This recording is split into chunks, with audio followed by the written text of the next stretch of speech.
Well, hello again everybody and welcome back to the Broken Triumph channel. Now if you watched our last video you'll have seen that Chaz come up to give me a bit of a hand with this, and we did actually manage to get the bike to turn over. We found a home for this connector and we found a home for that connector. Now although we could get the bike to turn over, we could not get it to fire. It was sounding a little bit as if the timing was off. Chaz certainly felt like it sounded like the timing wasn't right. So we checked all sorts of things. We checked for spark, and we had spark sometimes we didn't. We checked the coil packs. Sometimes the coil packs were working, sometimes they weren't. We checked combination of all the different coil packs and all the different power sockets to them with all the different spark plugs. There's only 3 of each, so I think we tried every single combination, and sometimes they worked, sometimes they didn't. We checked that all the injectors were plugged in correctly. There's really no way of doing that wrong because they come off the harness in sequence as the harness goes across the bike. Same for the coil packs, they come off in sequence as the harness goes across the bike. We tried putting fuel straight into the intakes, but that didn't seem to work. And when we took the plugs out, the plugs didn't seem to smell particularly fuely. Chaz checked that we were getting suck on the intakes or throttle bodies, and we were getting blow back out the exhaust. So we knew we weren't sort of 180 degrees out on the time. And we're pretty sure we set the timing chain up correctly. If you remember, the tensioner, when we took that out, when we took the engine out, was a little bit odd. That the little spring clip was very awkward on it, and we felt it wasn't quite right. But we think we've corrected that and we've got it back in okay. A new tensioner is 100 quid, and we've thrown no end of money already at this bike that we're not going to get back. So fingers crossed on that, but I'm 99% sure that's all okay. Now Chaz has been talking to a Triumph specialist about this, and the specialist feels that it might be a problem with the ECU because the ECU has been disconnected for so long.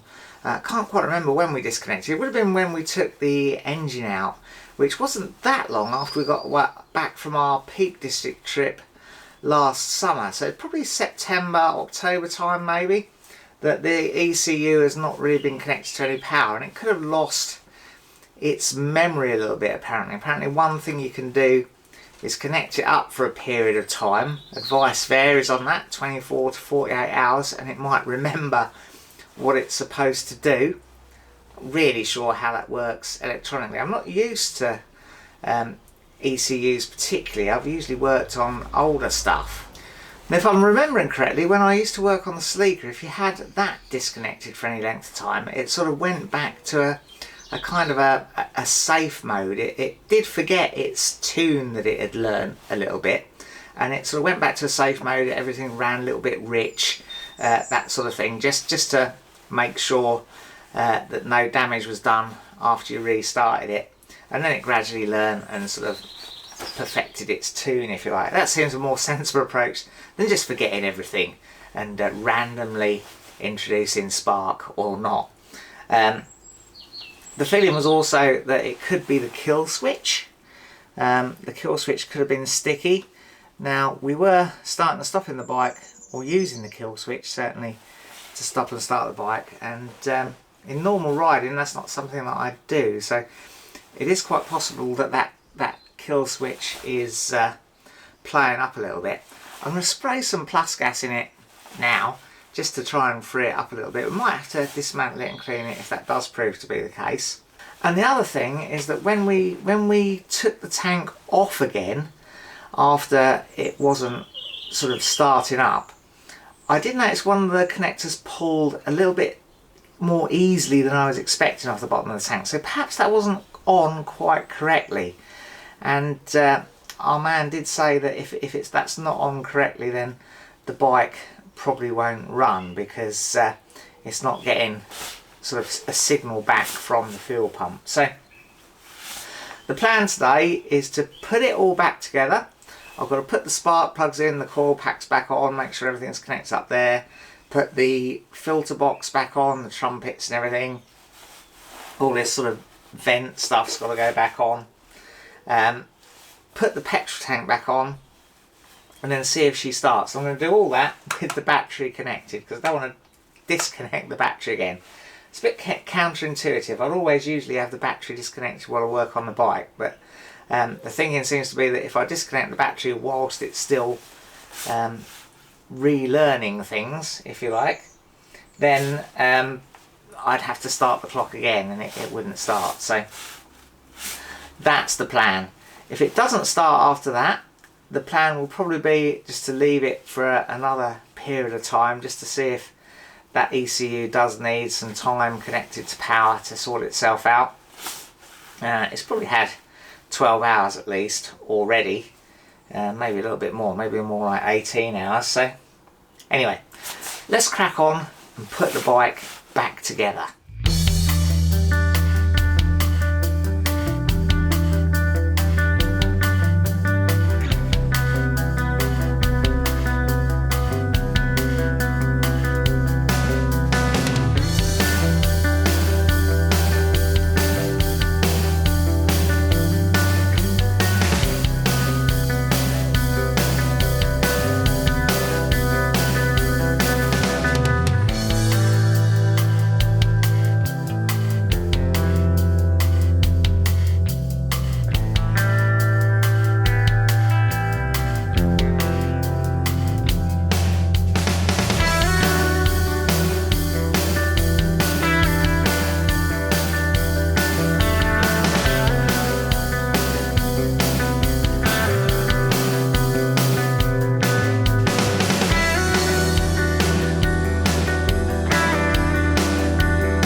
That's everything connected back up.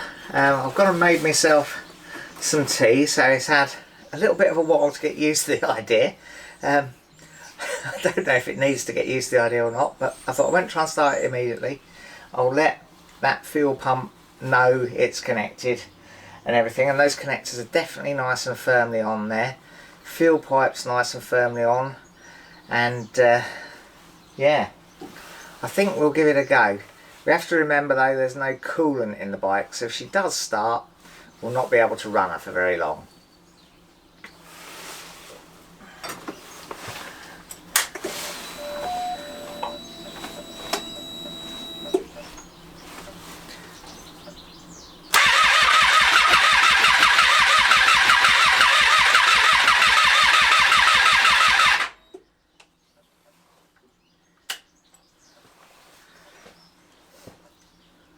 I can smell fuel, so there's definitely fuel going somewhere. It's not pouring out the side, so that's good. I'll let it sit for a while and then try it again.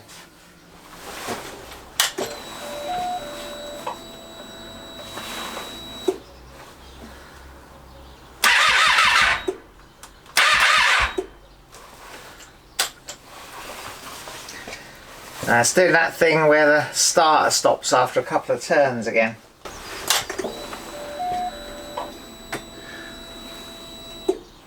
So that was the fuel pump, I think. Now we're going to get the fax machine noises. Some relays clicking.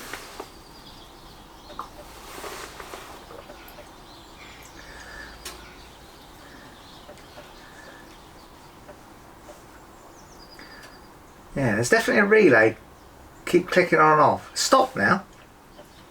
Oh no, there it goes again.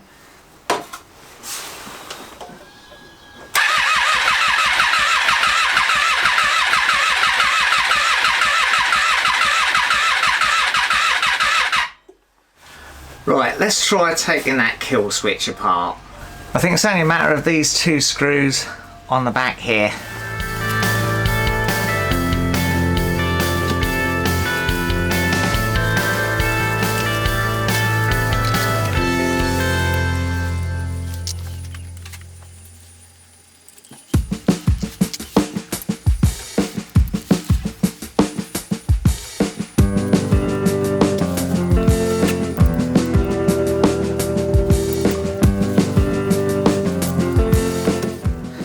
Well, I'm not seeing anything horrible, but I am just gonna pop this apart just to be absolutely sure there's nothing wrong with it.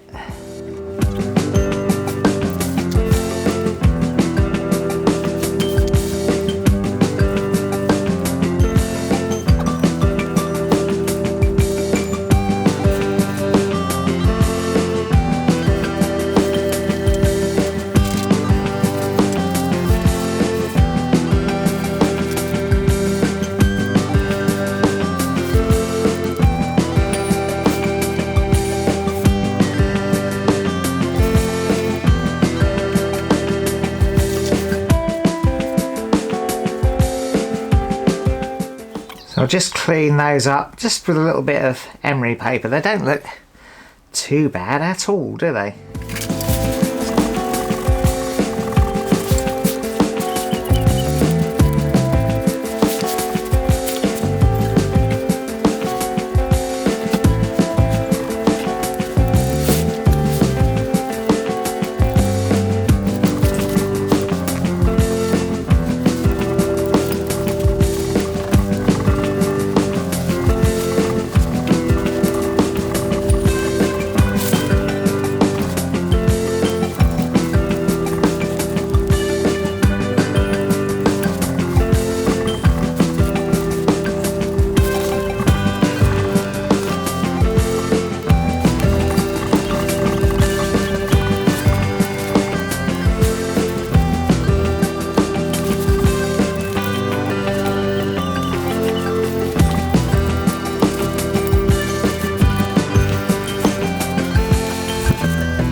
Well folks, you ever wished you'd never bothered taking something apart? Because I'm certainly wishing that now.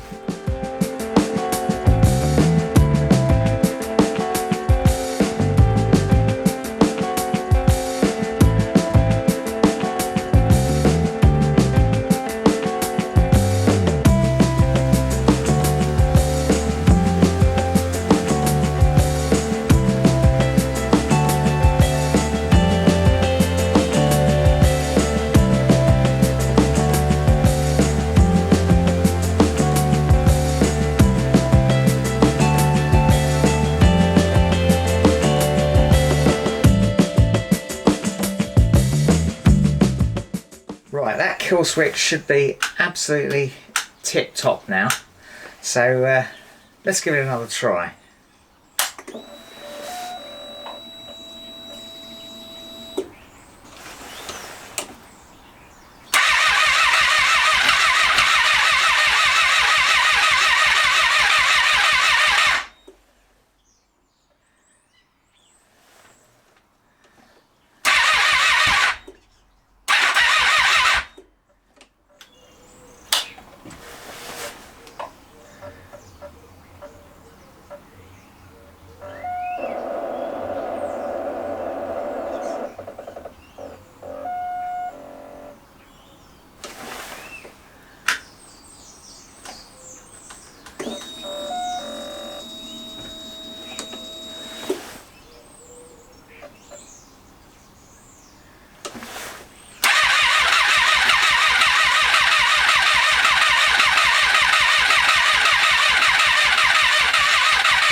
Now I've just had a bit of a chat with Chaz on the phone, and we're wondering whether the bike's not starting because it's got no coolant in it, whether it knows somehow that it hasn't got coolant in it, so it's not opening, it's not running the cold start sort of settings that it does when you first start it.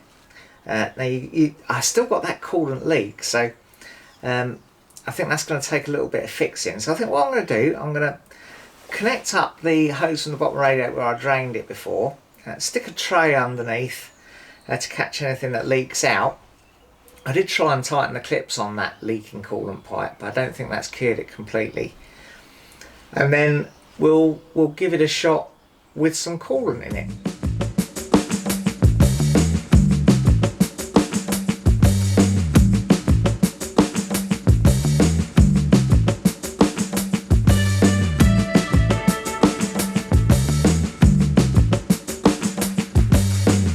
Right, so there's now coolant in the bike.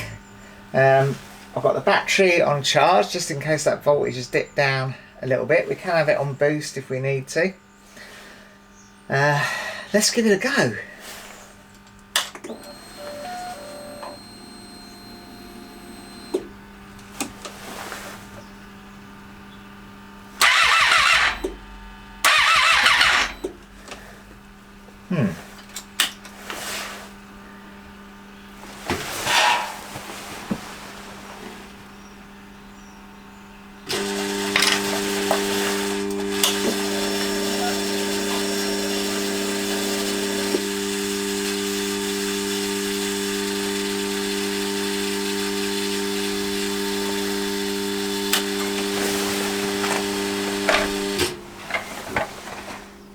Yeah. Well, if anything, that seems to have made it worse, doesn't it? Try that kill switch off and on again.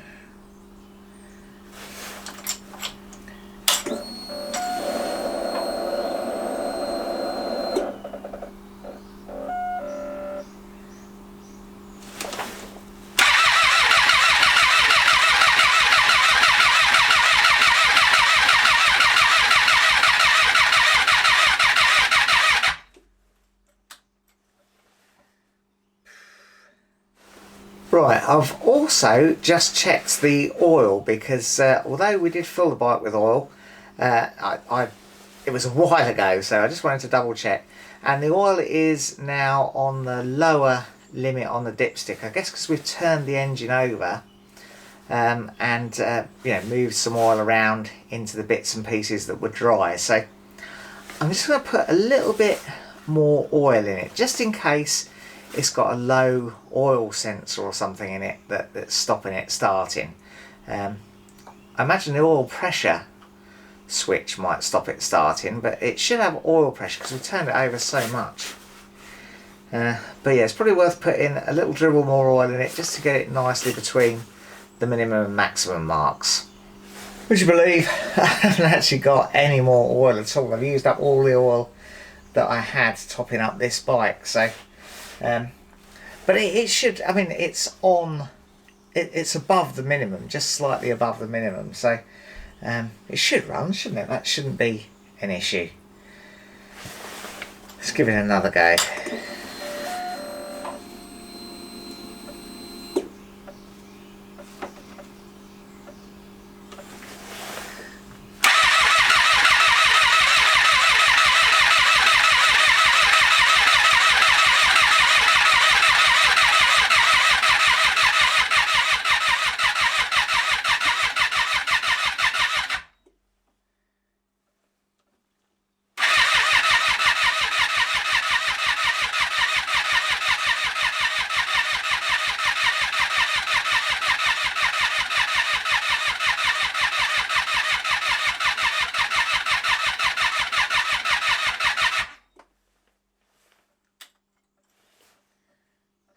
Well, it's good news and bad news. It's not starting, but I can't see any sign of that coolant leak anymore.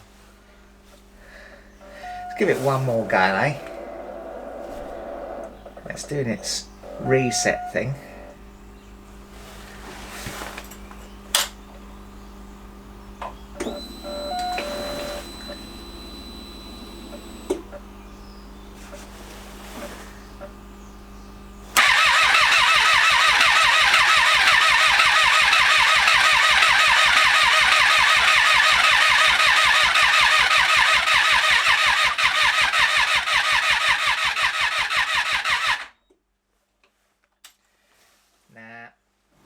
Right, I think that's about all I can do today on it. What I'm going to do, I'm going to leave it Sunday today. I'm going to leave it till Wednesday, and then we'll have met that 48-hour requirement to have the battery connected to reset everything in the ECU, because maybe that still is the problem. So I'll see you back here on Wednesday.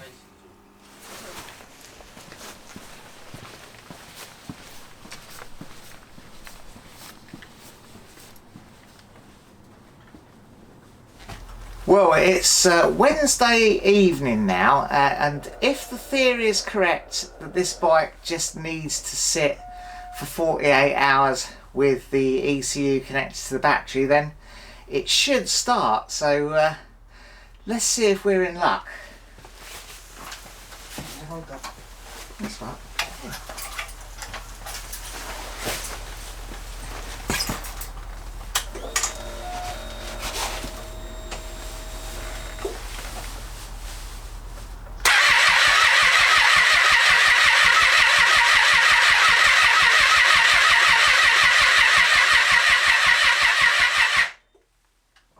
Light going out. I think that's possibly because I've got one of the indicators on or something. Not sure. It does weird things with the headlights.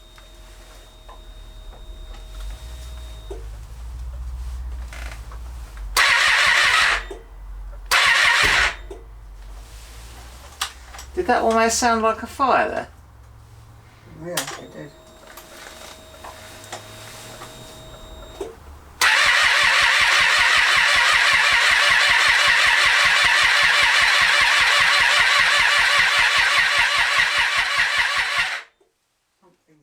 It's got a beating heart of some sort.